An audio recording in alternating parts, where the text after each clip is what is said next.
साईं मुंहिंजा अस्सलाम वालेकुम या अली मदद।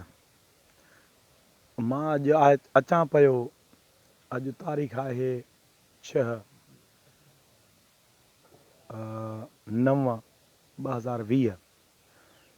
अॼु इन तारीख़ ते हिन रोड सां जेको ख़ानपुर महर ज़िलो घोटकी उन खां विचां ठिकराठो शहर आहे, उन खां अॻिते विचां रोड आहे जेको रोड ई पहुचे थो।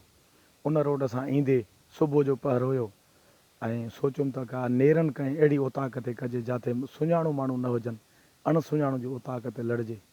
मां अधे शाहबाज़ ॾिने खे ॾिठो त मुंहिंजी दिलि ॿोलियो त हिन सोणे सां मिलिजे, जेकर हिन सां मां हिन खां पुछा कजे। तव्हां बि हेॾो अचो न, तव्हां बि हेॾो अचो वेझा। ऐं साईं मूंखे वठी आयो आहे पंहिंजी ओताक ते।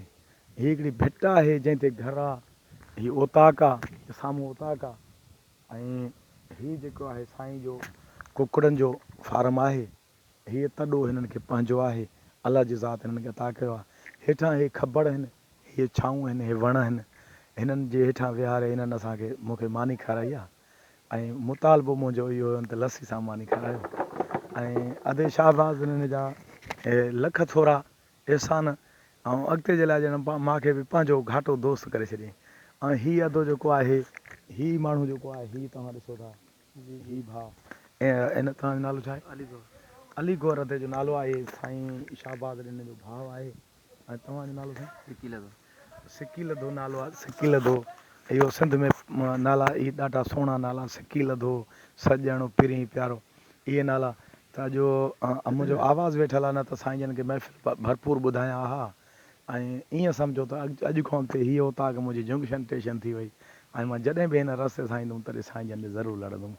साईं शाहबाज़ सां कुझु थोरो ॻाल्हायूं, कचहरी कयूं। असांजी कचहरी शाहबाज़ खे कीअं लॻी? ॾाढी पसंदि आई साईं, तमामु बहितरीनु आई। तव्हांजी वॾी महिरबानी आहिनि, तव्हां असां ते थोरा कया असां ॾे आयो।